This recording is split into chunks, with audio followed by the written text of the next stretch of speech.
grateful for you. I want to say thank you for all of y'all that got real quiet last on Sunday, because you probably had never heard of some of the stuff I brought to you before. And I am grateful that you even listened, because so many people are accustomed to hearing old time religion, old time gospel, old time preaching methods. I'm not one of them.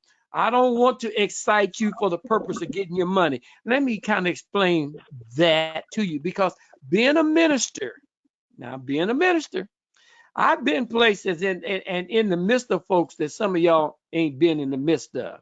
And what does that mean? I've heard things said in the background that the public, the people themselves do not hear. And it's about the attitude and their purpose for doing what they do uh, in order to get attendance and to get money. So when you hear me teaching, I'm not teaching to excite you. I don't need you excited. There's all kind of ways for y'all to get excited. Y'all can listen to any number of preachers, turn on any number of gospel songs. You can turn to any other people that can keep you encouraged and excited. I want you trained and learned into the word of what God is saying. And there's so much more to the Bible that than what is being preached from the pulpit. So that's why my attitude is as it is. So when I ask God, what can I feed the people? The Lord does not give me standard stuff for people to just hear again. He wants me to search deeper to a more understanding of the whole content of the Bible than to preach and teach entertaining subjects. The clarity of that is because, give you an example, there are ministers who will not tell their people that they're gone, because so many people will not show up if the pastor is not preaching. They select which choirs who bring the most people to the to the service. If it's a choice of choirs, or if they have special visitors, they bring the mass choir instead of one of the regular choirs that's supposed to be coming up, because they want to present their best. That's not exactly true. It's not their best. They want to entertain people, because when people are entertained and when people are happy, they give more. Everything is associated with money. When they have anniversaries, they invite churches who are going to bring crowds, more numbers. Why do they want more crowds? Because they want more money. Everything is, and that doesn't turn me on at all. I'm not interested in that. I'm not begging for money. I'm never going to beg for money. And there are people, even in this group, that are so loving. They give. I didn't ask somebody. I ask you to give according to the Lord. Bless you that you be able to do what God leads you to do. If I asked for $5,000 and y'all gave it to me because I asked, and I've seen it happen, I'm not interested in that. I want God to be happy with what you do. And the Bible says that the Lord loves a cheerful giver, not out of necessity, not grudgingly. So that money issues between you and God. Thank God for y'all's wonderful cares. Y'all doing a magnificent job, and I am grateful. And thank you for those who sent finances even to me for Father's Day. I was shocked. What? Okay. Well, praise the Lord. Thank you.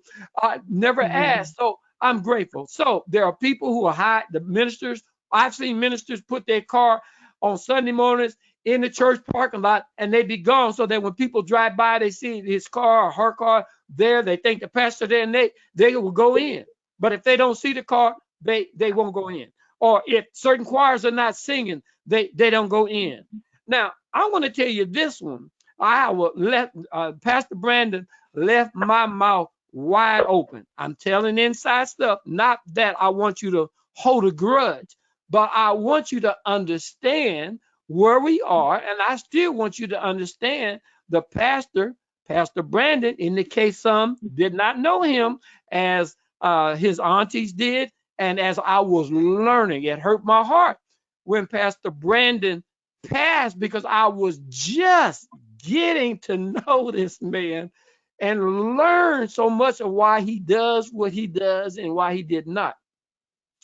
And it even hurt me more after he passed when my wife told me that he told her a week before he went into the hospital that he won't be here long. But Oh yeah, your Pastor TV. I'm a Brandon mute. told Pastor Brandon told my wife and I believe Sister Wright the same thing, that he was not going to be here long. My wife kind of, yeah, you know, he's looking healthy now. He just got through playing for my brother-in-law's funeral. We having a good time. We sitting there eating, and he put out those words, "Lo and behold." It Within a was week, the truth. he was in the hospital. But there's something here that I want you to know and understand when, because of why I do things as I do as a church service. I'm not here to put on a show. I'm not here to entertain you. I'm not up at 3 o'clock in the mornings listening to other preachers and teachers to learn stuff, to Amen. grab everything I can get because I want to feed you. I don't want to feed you no ice cream and cake. I don't want to feed you no pizza and some chicken wings just a comfort food. I want to give you something that you can digest, and it may be hard to digest because everything I give you may be the first time, and you got to go study to verify, and I want you to verify whether or not I'm correct. Let me get on with where I'm going with this and give you my lesson for tonight. Pastor Brandon was at another church preaching, sweating hard, and the people were receiving him, and the Holy Ghost was moving. And one of the bishops stood up while he was preaching, put his hands on his shoulders, and whispered these words: "Get the money, get the money, get the money." Mm. Why am I telling you that? Lord Jesus. We're living under so much where money, the Bible says the love of money is the root of all evil. All We evil. are surrounded by so much Uh-huh. that's really not feeding the spirit of God that's in you, but drawing from that inner man. Uh, how do I want to put it? Where they can drag you into their needs and not necessarily serve the needs of God. Now, I said the other day, and I forgot. So let me put this in your ear now. I have service to teach people. Mm-hmm. So when we don't have service, it's not because uh uh let me rephrase that. Most churches don't want to cancel church services because they're worried about the money. Well, if we keep not having churches, they won't pay their tithes. Why are we talking about that?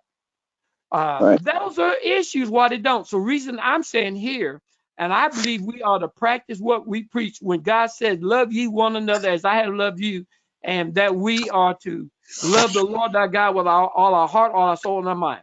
So what I'm saying is when we have a holiday, when the people are going to be out of town, I'm not compelled to have service because I want y'all's money. We may not have service because I want you to spend time with your family.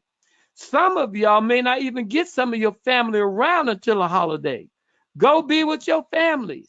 Go be with your mama, your fathers. It might be a need to share a personal time with your child. Many of us right here, right now, don't have their kids or the children around you listening to our services. That's the time when you need to take what you've learned and give to your family. Instruct them. Take the time and let them know that church is not so important that you got to shove off family. Why do I say that? Because I know so many people who are turned off from church because their mama and daddy was so much into church, they didn't even know their kids. And right now, we're following a lot of church folks that are doing a lot of stuff to get your attention and get your money. And that's the only thing they're living off of. And they will call you at midnight, tell you, "I need a special offering." We're not doing that here. Pastor Brandon wasn't doing it. Amen. Pastor Brandon, sometimes he'd pick up money. The money was picked up. We didn't even know offering was picked up because he didn't make money his focus. And neither am I. Amen. We're going to allow the Lord to work on the lives of those that we teach. Another preacher told me, if God's got your heart, then God's got your pocketbook. That's what he told me 40 years ago. And that was another church in California where I didn't even know they done picked up offering. They pick it up. And I love it. Now, at Pastor Pink's, out there where I'm at in Bonner Springs on Sunday mornings. Likewise, they have offering picked up. And the only thing they'll say, they quietly go and collect the money. There's nothing made to it. He'll call for somebody. Well, brother so-and-so, would you come up and give us a prayer over the offering? What offering? But we know we give, and we'll do it by Givelify, whatever it is. So we're getting it done. So there's no ado to it. Nobody's begging for nothing, ask for anything. And their church is clean. And they've opened it up for us if we like to come out there to let them know we can join fellowship with them, or if we need them for a special occasion. So Sister Valor, if there's something we need to do in like manner when we talk about celebration for next year, when we talk about honoring the beginning of the church, that's another place to put on your list. So that's the history of some of why I do what I do. I'm here to make sure that y'all understand the Word of God.